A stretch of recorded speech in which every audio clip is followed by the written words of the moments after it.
Hansel and Gretel.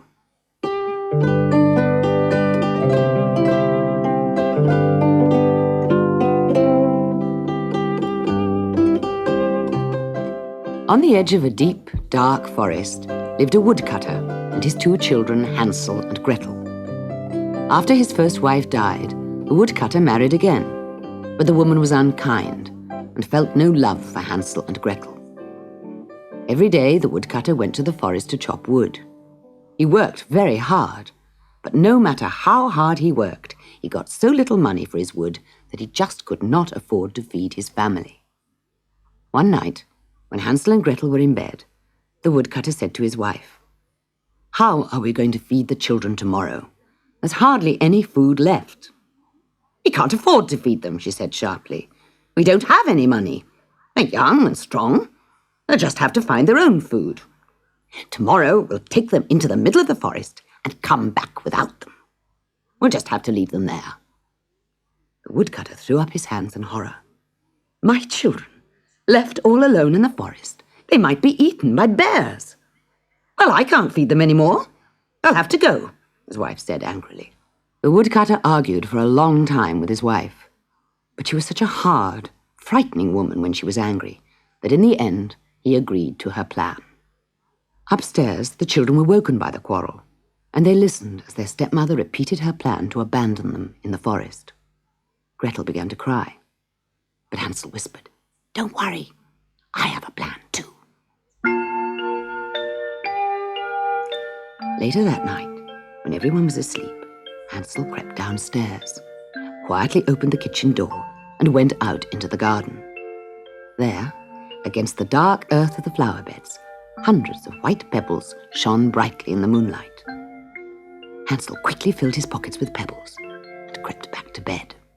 In the morning, their stepmother called them. "I think it would be nice if we all went into the forest today," she said. "You children can play while I help your father chop wood. You'd like that, wouldn't you?" Hansel and Gretel did not reply, but followed their parents into the dark forest. "Keep up, Hansel," shouted the boy's stepmother. "Why are you so slow?" But Hansel continued to dawdle behind, his hands in his pockets, and each time his stepmother's back was turned, he dropped one of the white pebbles onto the ground. At last, after many twists and turns among the trees, the grown-ups stopped. "Hansel, Gretel, you poor children, you must be tired out with walking. You must sit down and rest. Here is some bread for your lunch. Now, wait here for us to come and fetch you." The children ate the bread, and after playing for a while, they fell asleep under the trees. When they woke up, it was nearly dark, and they were still alone. "They've left us behind," sobbed Gretel. "We'll never find our way home now.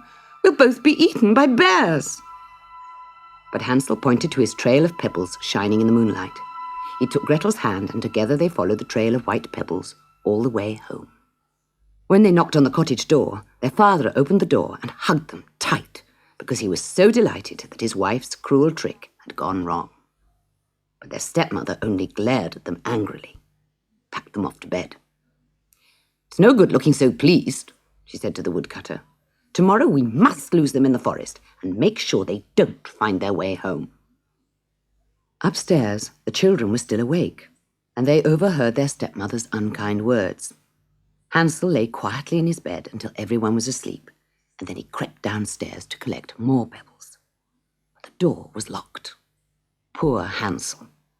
He crept back to bed and lay awake, trying to think what to do. "Come on," called their stepmother the next morning. "Let's spend the day in the forest again. Hansel, you can carry the bread for your lunch." Just as before, Hansel dawdled behind the others, and when his parents' backs were turned, he tore little bits of bread from the loaf and dropped them. "Keep up, Hansel," shouted his stepmother. "Why are you so slow?" After a long while, they came to the middle of the forest. "Now, sit down and eat your bread while we chop wood." They were so tired from their long walk that they soon fell fast asleep.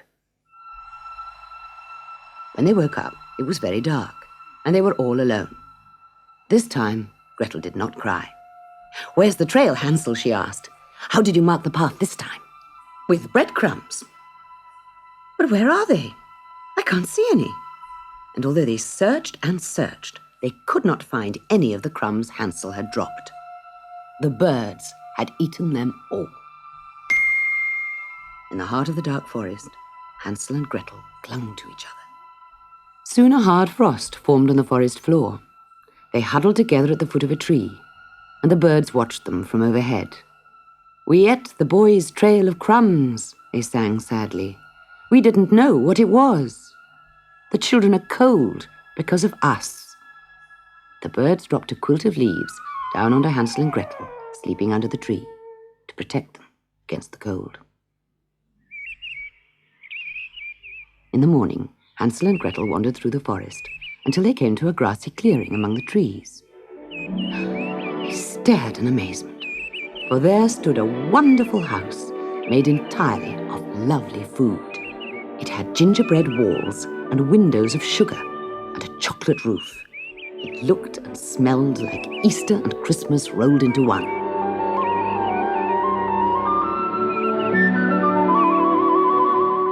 They were so hungry that they ran to the house and began to break off bits of chocolate tiles and sugar windowsills. Then an old lady came hobbling out of the front door. "Don't eat my house, children," she croaked. "Come in, and I'll give you pancakes and puddings instead."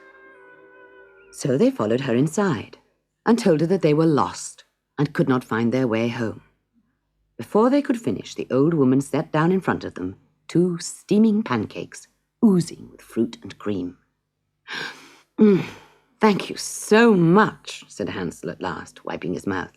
"Can I wash the plates for you, ma'am?" "No, no, child," said the old lady. "But if you want to help me, you can sweep out that cage in the corner of the room." It was a very large cage, big enough for Hansel to crawl inside with a brush.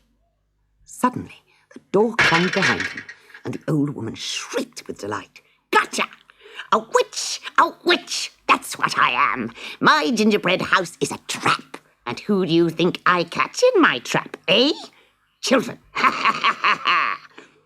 The witch made poor little Gretel be her servant, making her sweep and scrub and clean. But she had something else in mind for Hansel. "Ha ha ha! I'll fatten you up, my boy. Then one day soon I'll roast you for dinner." One day, as Gretel was sweeping the house, she noticed that the witch was very short-sighted. Every day the old woman would go to Hansel's cage and peer in at him.